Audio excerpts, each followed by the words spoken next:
Hi everybody, welcome to the 7th episode of HSP TV. If you're watching this, shout your name or wave at me. I will give you a shout out in the broadcast because I would love to interact with you. And if you have any questions during my TV, then you can put them in the comment section and I will see them and I will try to answer them when we go along. Today's subject is HSP, work, and entrepreneurship. I've noticed that work is an important subject for a lot of HSPs, and it's for HSPs more important, I've noticed, than for most other groups that I know. And that is because for us, there are several concepts to being to working actually, and it all starts when we are younger, when we first hear the question, what do you want to become when you grow up? And it sounds like a very simple question, but to a lot of HSPs it's a really hard question, because we like so many things and we have so many interests, so it's really hard to decide what it is that you want to become. And I remember when I was younger, I could be really jealous of everybody that knew they wanted to be an astronaut or a fireman or a ballerina or a doctor or whatever, because for me, I never really knew what I wanted to become. And I see this a lot also with the people that I help in my practice, that they have the same experience. And it's partly because we have so many interests. We are also good in most things that we do. So we don't only have a broad interest, but we also have a multi-talented personality. And this means that we tend to be good at, I think, almost anything that we try or that we start. And this does not help us to decide what it is that we want to become. And we also have the pleasing personality. So I think a big factor in deciding what you want to become is also your parents, for instance. I've seen a lot of people whose father was a lawyer, for instance, and then they decided they wanted to become a lawyer as well. Or their mother was a doctor and they decided they wanted to become a doctor as well. Or even worse, parents that had a certain dream for their children and then kind of pushed them to fulfill that dream.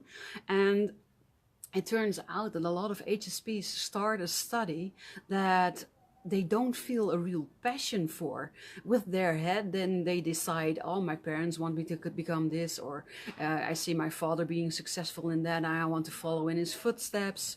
Or if I look at this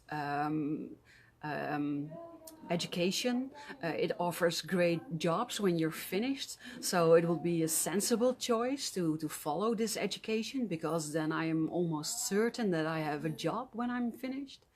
And these are all reasons that don't come from your passion, and they don't come from your heart.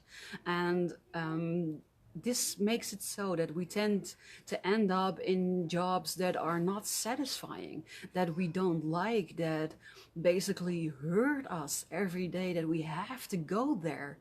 It's the jobs that we don't feel we want to go there in the morning, that we're dragging our heels to go to. The jobs that don't give us fulfillment, the jobs that don't make our eyes sparkle when we talk about it, and we don't even want to talk about these jobs. And that's the first classification of types of jobs. And sadly, I think 90% of HSPs are in a job like this, in a job that they don't like, or maybe even hate, that's dragging them along, and that they do because they have to do something and they need to do something to pay the bills, but they don't feel any real spark for it. And that's the first category of types of jobs that we can end up in. And the second category is the job of profession. Hey, so you learn to become a lawyer and you start working as a lawyer and you're moderately satisfied because you're doing what you studied, and maybe some days it's even worthwhile, or you have won a big case, or you have a client that's interesting. So it's not a drag. You don't have to drag yourself into work, but it doesn't necessarily make you happy every day and again. That's the profession category. And then we have the ultimate goal, and that's the passion category. And when you work from passion, you have either a job, or most of the time, I'm sorry to say this if you don't feel like you want to, most of the time, when you're working from passion, you have become an entrepreneur. Because working from passion means that you're doing something that connects to your core being, that connects to your soul. It's something that you absolutely love doing. And when you do what you love, then it doesn't feel like working. It feels like a big hobby, and every day you get to play with it again and do stuff for it. And it's the type of job that makes your eyes sparkle when you tell about it, and you can talk about hours and hours and hours about the inspiration that you're having, or the things that you're doing, or the things that you mean for others, or other things that you want to explore, or stuff like that. That's when you know that you found a job in passion. And it is possible to have a job like that when you're in employment. Currently, I am interviewing highly sensitive entrepreneurs. That's the awesome project I want to tell you about that I'm doing right now. And I am interviewing these entrepreneurs because in my practice, I see a lot of HSPs that are in the first category and that are basically slowly dying in their job, and that are not happy, are not satisfied, and they think, is this all there is? Is this really how my life's going to be like for the next 30, 40, whatever years? And I want to inspire those people. I want to inspire you to listen to your passion, to find your heart's desire, to find that thing that makes your eyes sparkle, that you absolutely love and that you want to go to 300% for. And that's why I'm interviewing these entrepreneurs, because they all were in employment before, but they all decided to find their passion, to overcome any obstacles or doubts or anything that might prevent them from starting their own company. They overcame those things and they started their own company. And that's what we are talking about in the interviews, and also the benefits of having your own company and how their life has changed now that they're living from passion. But I was talking about companies in which it is possible to work from passion. And I interviewed an entrepreneur. It's a Dutch entrepreneur, and his name is Joel, and he has started his own company, and he has about 20 employees at the moment, and he lets his employees decide when they want to work, how much they want to work, how often they want to go on holiday, how many holidays they can take, but also what kind of salary they will earn. There is not one person in his company that dictates all these things. It's the employees together that come up with the salary, or the holidays, or the working hours. And his philosophy is, and it's especially true for the HSP, because we tend to be structured, just very structured, and we can motivate ourselves. So he says, if I give you a job, I tell you what I expect from you in a week, and you need to do these, and these things, then it's up to you to decide how and when you're doing this. And if I talk about myself, and I've also seen this with a lot of my clients in my practice, I noticed early on in my employment career that I was much quicker with the tasks than my colleagues were. And tasks that would take them at least an entire day, I had done in about 2 hours. And it made me downplay myself and to work slower, but it also caused me to be bored during my work because I was not using all of my capacity. And I didn't feel I could use that time for something else. And that's the beautiful thing that Joel has done in his company. He has given his people autonomy. And they can decide if they want to do all their tasks in a work marathon of 10 hours or 12 hours or maybe 24 hours and do everything. And in their way, they also can decide which tools they want to use or how they want to go about achieving the results that they are meant to achieve. And this is an absolute dream for an HSP. So there are companies that work like this, that work like Joel, and that give you a higher rate of autonomy and make you decide how you want to live and plan your days. Because once you've finished with your week tasks in 1 or 2 days, the other days you can do basically whatever it is that you want. You can go to the beach, or you can have a mini holiday, or whatever. And he gives that decision to his employees, and that's very, very valuable for the highly sensitive person. But in our society, companies like that are rare. Companies that see your abilities, that recognize your talents, and that allow you to just be yourself and do the best that you can and get the results that they are expecting. And that is why I'm saying that for a lot of HSPs, becoming an entrepreneur is the answer to that. Because when you are an entrepreneur, you get to decide how your day looks. You get to decide with which clients you work, what kind of work you want to do, how often you work, how long you work, what your working hours are, how often you go on holiday. It's freedom. It's really freedom. And of course, there are also downsides to being an entrepreneur because you don't have a safety net. But when you look at a company with clear eyes, how much of a safety net do you have when you're in employment? Because if I speak from my own experience again, I've often had a job where I had a steady employment, and then the company went bankrupt, or it was taken over by another company, and then I lost my job. So it wasn't that secure that I thought it was.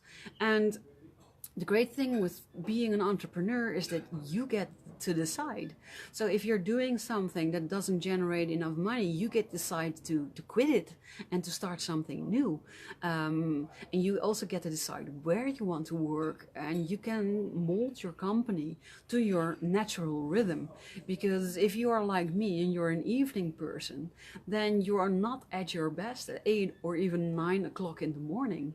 I am at my best around lunchtime and then the whole afternoon. So that means that I usually work until 7, 8, 9, 10, sometimes 11 in the evening, because then my creative juices are flowing, and it's when I do my best work. But if I work until 11 in the evening, and as an HSP, hi Carlijn, nice of you to watch.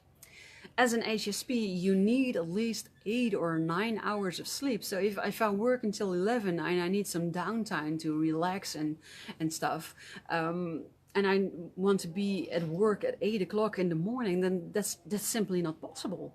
I am not able to have the amount of sleep I need and to be there proper and bright and early and be productive also. So what I've done is I've moved my company, and I schedule clients in the afternoon, and then I do other things for my company in the evening, and it fits who I am. It fits my personality, and it fits my evening character. And if you're watching and you're a morning person, then awesome. And you can start that early in the morning. Maybe you can start with doing things for your company when you like to wake up at 4 or 5, and then start seeing clients from 9, and then be done with your working day by lunch and have the entire afternoon for yourself. But those are the things that you're able to do when you are an entrepreneur. And there are not a lot of companies out there that would permit you this kind of freedom when you are in employment. So I'm not saying every HSP needs to have its own company, because it needs to be something that you also desire. But if you're like me, and if you're like a lot of the other sensitive entrepreneurs that I've had the privilege of interviewing these last times, then you have a passion. You have a mission. You feel it in your deepest core. And what I've noticed is that a lot of you who have this passion, who have this desire, who have this mission, that you let yourself be stopped by the bears that you see in the road, things that you think will prevent you from starting. I hear a lot of people saying, yeah, but I already had 2 burnouts and I don't want to have another one. So entrepreneurship, it's not for me because it's really stressful and I will not make it happen and it will cause me to end up in a burnout again. But that's not true. If you've learned how you can handle your high sensitivity really well. Hey Linda, nice of you to join. So if you've learned how you can use your high sensitivity to your advantage, how you can use it within your company to achieve better business result with much less effort and so much more passion and energy and joy, then you don't have to become burnout when you're an entrepreneur. It can give you energy when you have your own company and you can decide what it is that you want to create. The sky is the limit. So you can be as creative as you want. You can think of programs, you can think of websites, or you can think of whatever it is that you want to start your company in, and you can go as crazy as you want. And that can be a real energy boost. And I myself, I never regretted the day that I started for myself. In fact, I have regretted not doing it sooner. But I let myself be held back by all the bears I saw in the road. I thought I need to have this diploma or that diploma, or I need to learn this, or I have to have a website that's perfect, and I need to have my message out there, and I need to have all the social media, and I need to have a business plan, and all those kinds of things before I can start. But that's not true. You can already start when you don't have all those things. It does not have to be perfect. The more important thing is that you start. Even if you're taking tiny baby steps, then still you're starting, you're moving forward, and you're actively building in or creating something that gives you joy and passion and a purpose in life. Because that is what I've noticed that most HSPs need: a purpose in life. They need to feel wanted, desired.